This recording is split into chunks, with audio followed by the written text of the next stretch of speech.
Well, hello everybody. This is Dr. Scott Uhal welcoming you back to a Tuesday afternoon virtual coffee chat. And I'd like to thank everybody for chiming in today. And we're starting a new series in our coffee chat with understanding cancer, breast cancer specifically. And we're talking a little bit about the Susan G. Komen virtual More Than Pink Walk program we've got going on this week. But I want to make sure that I want to reach out. We have a very special guest today. We've got Barbara Duchemin. She's a physician's assistant, and she works for our Littleton CareHere clinic, and she's going to give us some of her own personal input and some objectives about cancer and how we can hopefully prevent it and through behavioral lifestyle. So I'm excited to have her here, and she's going to take over this rocket ship here in just a few minutes. So thanks everybody, and let's get after it. All right, I think I kind of covered this one here. First of all, I want to say thank you very much to Kangaroo Coffee for being our sponsor for the virtual coffee chats. It's kind of a moderate day, but get out there and get that cup of joe, get your antioxidants from your coffee, and enjoy it. Thank you very much, Kangaroo Coffee, for giving us the sponsorship. We got our quarter hour of wellness power going on today. And one thing about Barbara, she's kind of a hybrid. She has medical professionalism in her background. She's got privileges just like a medical doctor or a DO.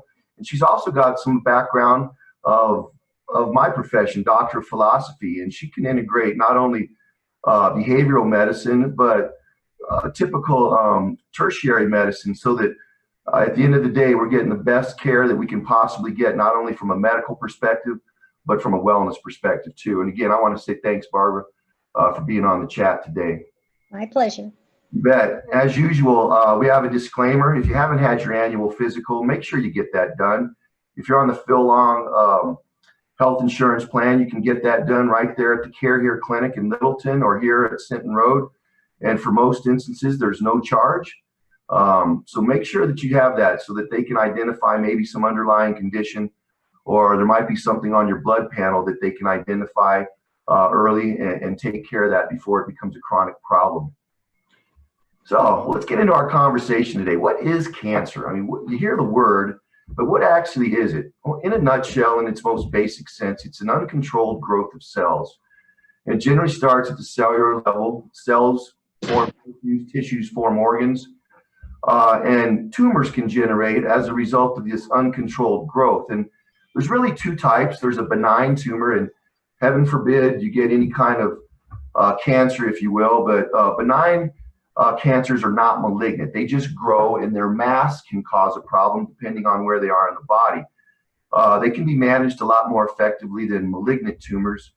And the trouble with malignant tumors is that they metastasize, and what that means is that they can spread to other parts of our body.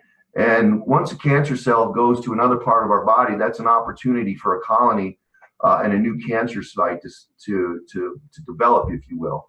So we want to try to identify cancer at its earliest rate. And there's really four primary types of cancer. Cancer is named basically where the disease originates from. And sarcomas are cancers that originate from the connective tissue, like tendons, ligaments, and so on. Carcinomas, of which breast cancer falls under, are cancers of the epithelial cells, which are basically the lining, the internal and external lining of organs. Lymphomas are cancers that are generated basically from our lymphocytes, and our lymphocytes are related very strongly to our immune system, white blood cells. They kind of identify stuff inside of our body, and cancers that originate from there are called lymphomas. And then you've probably heard of leukemia. And those are cancers that actually generate from bone marrow. And, you know, all in all, it's just an uncontrolled growth of cells. And we really want to watch out for that, the malignant kinds of cancer. That's bad news stuff. Now, that stated, leading causes of death in Colorado, believe it or not, cancer is the #1 cause of death. But when you look United States wide or America wide, we actually rank 48th, which is extremely low in cancer deaths. Heart disease, we're even 49th, even lower. But I do want to point out a couple really quick. In Colorado, suicide is really high in Colorado. We're ranked 10. And then liver disease, primarily through alcohol, other things, hepatitis and so on. can come about. So I don't know, Rocky Mountain High, we like our drinking, I guess, in Colorado. But be aware, that can cause health risks.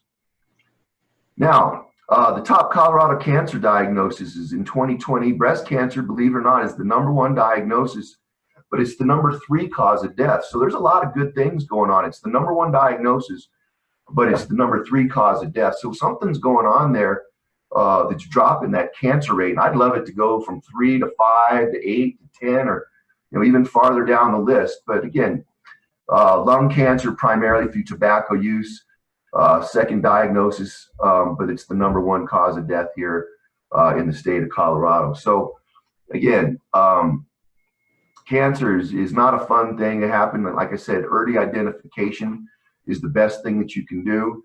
And then on this page here, we have really what causes cancer. And we went over this in our last coffee chat, but there's a genetic influence to most disease.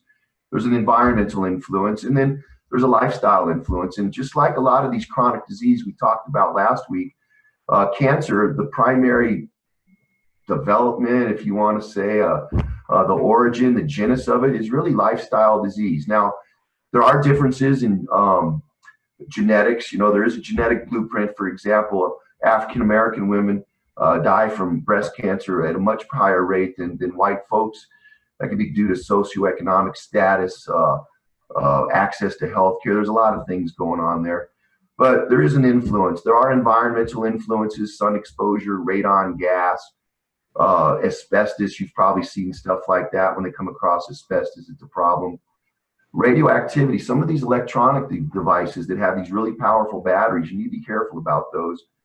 But again, all in all, lifestyle factors from our diet. We've heard red meat, processed meats, dairy, excessive alcohol. We've all heard that those can contribute to poor health, and that's correct. They can lead to cancer. Being physically unfit, obesity actually also increases your cancer and your breast cancer rate due to the estrogens, some of the estrogens in fat tissue.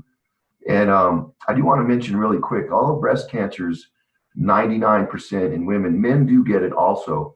And it's just not as prevalent. Men don't really get mammograms to check for this. So although it's extremely low, men can get it, and you need to look out for the risk factors. And Barbara's going to share you a little bit about that here coming up. Tobacco use, I've mentioned. Risky sexual behavior can lead to hepatitis, human papillomavirus, or HPV, some of these other things, which are viral disease that can cause cancer. And there's others, but we'll save that for another day. Now, prevention is really kind of the opposite of what we just said. Eat a diet that's lower in animal products, reduced red meats, cured and processed foods. Again, I love bacon, but it's got its bad point. Look out for charred meats. People that really like blackened or animal tissue that's been burnt has got a lot of free radicals in it, which are cancer-causing elements. You want to try to limit canned foods and salt because, again, in excess can lead to the environment where cancer can develop. Try to add brightly colored foods, get your antioxidants, try to limit your sun exposure, maintain a healthy weight, be physically fit, and all of this kind of stuff. Get your annual medical evaluations, your vaccines where necessary, so that you can reduce your risk of getting cancer. What I'd like to do now is bring Barbara on and let her kind of run this pony show and give us her idea and her perspective as being a clinician and being around breast cancer, cancer in general, and let her give us her perspective on things. So Barbara, feel free to take over things. Okay. So breast cancer has there's a lot of myths behind it. A lot of people tell me, oh, I don't want to do this because it's going to cause breast cancer. But let's go through just a few of the more common things that I hear. One of the myths is most breast cancers run in families. Truly, only about 5 to 10% of breast cancers are genetic. So, I hear people saying, oh, I don't want to get a mammogram. I don't need to get a mammogram because breast cancer doesn't run in my family. That is really 90% of breast cancers are not genetic. So that is not a fact there. So go and get your mammogram. Another myth is regular mammograms prevent breast cancer. they don't prevent breast cancer, but they can find breast cancer at an earlier stage, so when it's most treatable. So it is very important to get a mammogram. It's not going to prevent your cancer. I also hear people say mammogram is radiation and it's going to cause breast cancer. It's very little radiation in a mammogram, and the benefits of getting a mammogram far outweigh the risks of getting a mammogram. So that again is a myth. Another one is breast cancer occurs only in older women. The median age of breast cancer is 62, meaning half the people get it that are older than 62, half the people get it that are younger than 62. I've had a patient as young as 22 years old have breast cancer, and I've had people who are in their 80s that get breast cancer. So it doesn't only occur in older people. More older people, because we're living longer, do get breast cancer, but that is still not a reason not to get a mammogram. It can occur at any age. Another myth is finding a lump in your breast means you have breast cancer. Truly, most of the lumps that you feel in your breast are not cancerous. They're either cysts, which are fluid-filled, or they're fibromas, which have fibrous tissue inside of them. The only way to identify what that lump is to go to see your primary care provider, let them feel your lump, and then to order a mammogram and possibly a biopsy if that is necessary. But when you feel a lump, most of the time it is not cancerous. Well, let's see, why did that not? There, okay. So there are about 270,000 breast cancers diagnosed annually. That's why when we put up the slide that said that breast cancer is the #1 found cancer in women in Colorado, it is very common to find breast cancer. But the sooner you find it, the better it is to be treated. So, you know, it is common out there, but it can be treated, especially if it's found very, very early. What's the best age to get a mammogram? Most of the American Cancer Society, the American College of Gynecologists, the United States Preventative Services Task Force, everybody has their own age that they say is the best to get a mammogram. I usually say starting at about age 40 is the best time to get a mammogram. Private insurances and Medicare do cover screening mammograms starting at age 40. If you don't have insurance, there are programs out there where they will provide mammograms for you, and Susan G. Komen is one of those organizations out there that will provide mammograms for women who need that.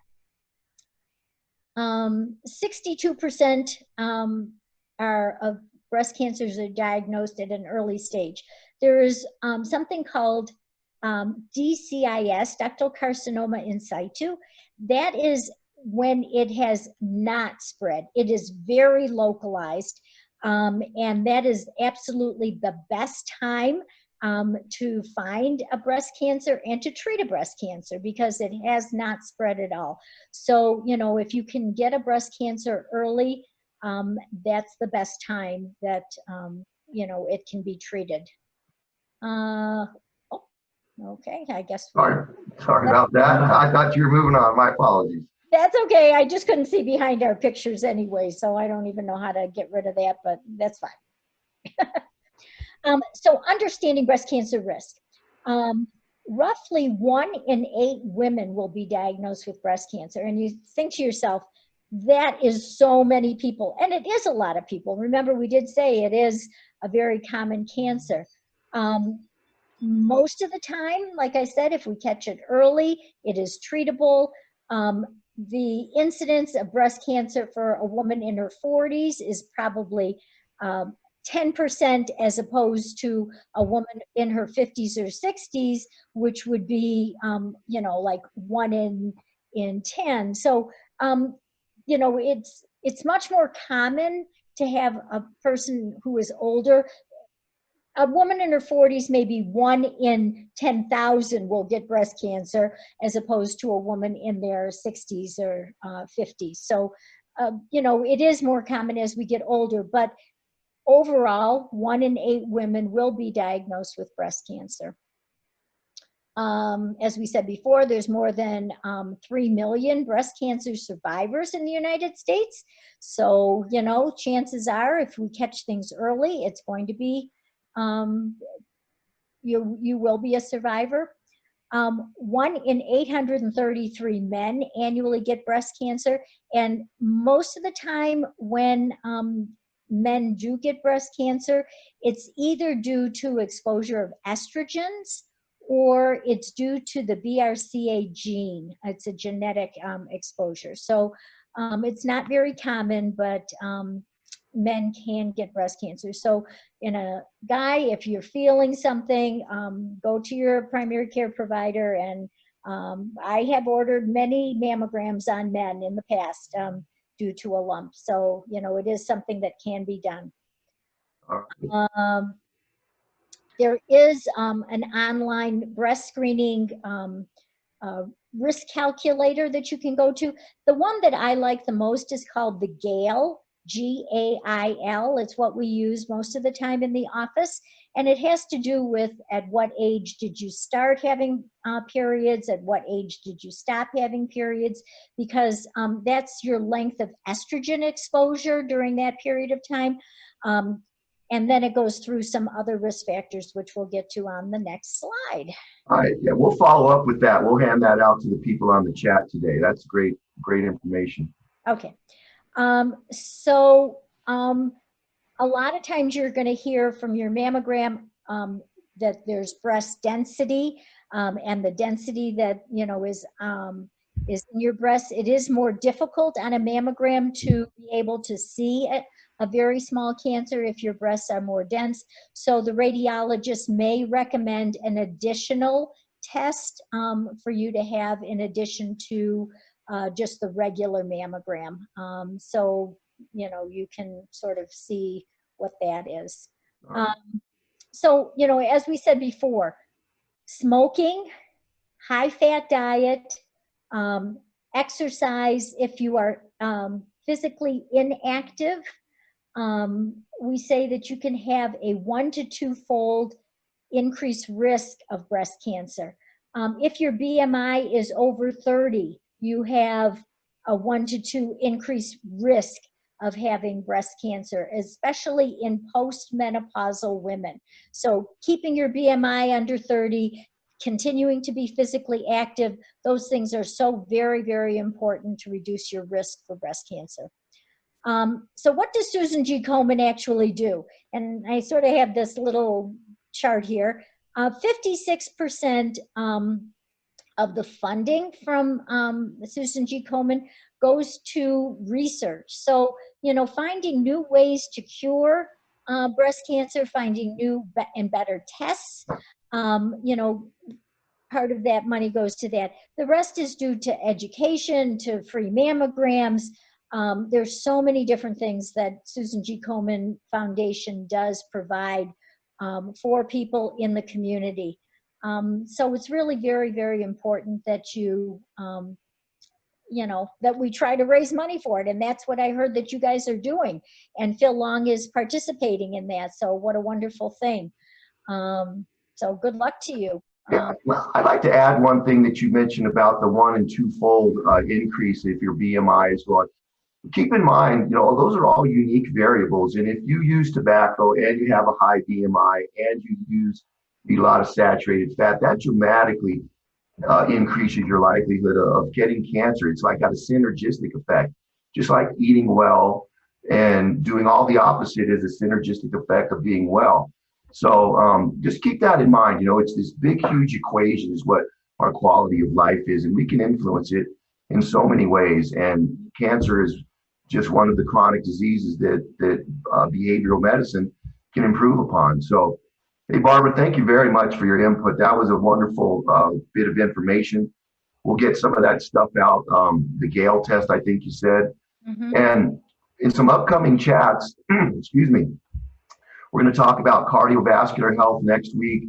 We'll go into more about health risks of obesity, diabetes, vitamin deficiencies due to the typical American eating habit. And then we're going to have a really cool one on energy resources and home health. We've got a lot of things from, dust mites in the air vent to a variety of other things that go on in our house that we're not necessarily aware of. So we've got some really nice chats coming up.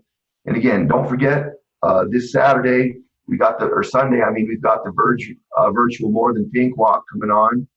And I would encourage everybody to get involved with that. I got my pink and I'm excited about that. So again, as usual, if you ever have a comment or an idea for a coffee chat, please send that to me. Invite your friends. And thank you again, Barbara, for your expertise and being on this chat. We'll see you all next week at the same coffee chat time and the same coffee chat channel. Got a couple chats. Let me see what we have. Thanks, Barbara. Great info. Thank you again. So we had 4 or 5 people say thanks, Barbara, and I want to second that. So good day, everybody, and y'all have a nice rest of your week. Take care.